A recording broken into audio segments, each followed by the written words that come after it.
വാഹനം ഓടിക്കുന്ന സമയത്ത് കൃത്യമായിട്ട് വാഹനത്തിന്റെ ജഡ്ജ്മെന്റ് കൃത്യമായിട്ട് കിട്ടുന്നില്ല. ഫ്രണ്ടിലെ ബോണറ്റ്, അതുപോലെ തന്നെ ലെഫ്റ്റ് സൈഡ് ജഡ്ജ്മെന്റ്. വലിയ വാഹനങ്ങൾ വരുമ്പോൾ റൈറ്റ് സൈഡിൽ വരുന്ന വണ്ടിയെ തട്ടും, ലെഫ്റ്റ് സൈഡ് ചേർത്ത് കഴിഞ്ഞാൽ ലെഫ്റ്റ് സൈഡ് തട്ടും, ലെഫ്റ്റ് സൈഡിൽ ഒരു വണ്ടി കടന്നാൽ അല്ലെ ആള് നടന്നു വന്നു കഴിഞ്ഞാൽ തട്ടും എന്നുള്ള പേടിയാണ്. ഇന്ന് ക്ലാസ് നടക്കുന്നത് കാക്കനാട്, നമ്മുടെ സ്ഥലത്തിന്റെ പേര് ഇടച്ചിറ എന്ന് പറഞ്ഞ സ്ഥലത്താണ് ക്ലാസ്. നിങ്ങൾക്ക് ഇതുപോലെ വാഹനം ഓടിക്കണമെന്ന് ആഗ്രഹമുണ്ടെങ്കിൽ എന്നെ കോൺടാക്ട് ചെയ്താൽ നിങ്ങൾ കേരളത്തിന്റെ ഏത് ജില്ലയിലായിരുന്നാലും നിങ്ങളുടെ സ്വന്തം വാഹനത്തിൽ വന്ന് ഞാൻ പ്രാക്ടീസ് നൽകുന്നുണ്ട്. നിങ്ങൾക്ക് ആഗ്രഹമുണ്ടെങ്കിൽ എന്റെ വാട്സാപ്പ് നമ്പറിൽ ബന്ധപ്പെടാം. ഈ ഒരു ക്ലാസ് നിങ്ങൾ അറ്റൻഡ് ചെയ്ത് കഴിഞ്ഞാൽ വരുന്ന ദിവസം മുതൽ തനിയെ വാഹനം ഓടിക്കുവാനുള്ള ട്രിക്കുകളും ടിപ്സുകളുമാണ് ഞാൻ ഈ ഒരു ക്ലാസ്സിലൂടെ പറഞ്ഞു തരുന്നത്. ഞാൻ ഉറപ്പ് തരുന്നു, ഗ്യാരണ്ടി തരുന്നു, നിങ്ങൾ ഈ ഒരു ക്ലാസ് അറ്റൻഡ് ചെയ്ത് കഴിഞ്ഞാൽ വരുന്ന ദിവസം മുതൽ നിങ്ങൾ തനിയെ വാഹനം ഓടിച്ചിരിക്കും.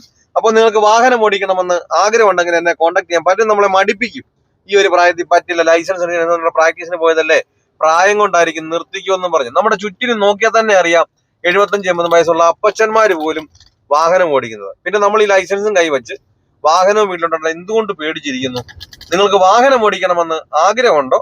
എന്റെ ജില്ല ഏതാണ് കരുതേണ്ടത്? കാരണം പലരും ഇപ്പോഴും വിളിച്ചു ചോദിക്കാറുണ്ട്, എന്റെ ജില്ലയിൽ വരുമോ, എന്റെ ജില്ലയിൽ വരുമോ. നിങ്ങൾ കേരളത്തിന്റെ അങ്ങേയറ്റമായ കാസർഗോഡ് മുതൽ ഇങ്ങേയറ്റമായ തിരുവനന്തപുരം വരെയുള്ള കേരളത്തിന്റെ ഇടയിലുള്ള ഏത് ജില്ലയിലായിരുന്നാലും നിങ്ങളുടെ സ്വന്തം വാഹനത്തിൽ വന്ന് ഞാൻ പ്രാക്ടീസ് നൽകും. നിങ്ങൾക്ക് ആഗ്രഹമുണ്ടെങ്കിൽ എന്നെ കോൺടാക്ട് ചെയ്യാം.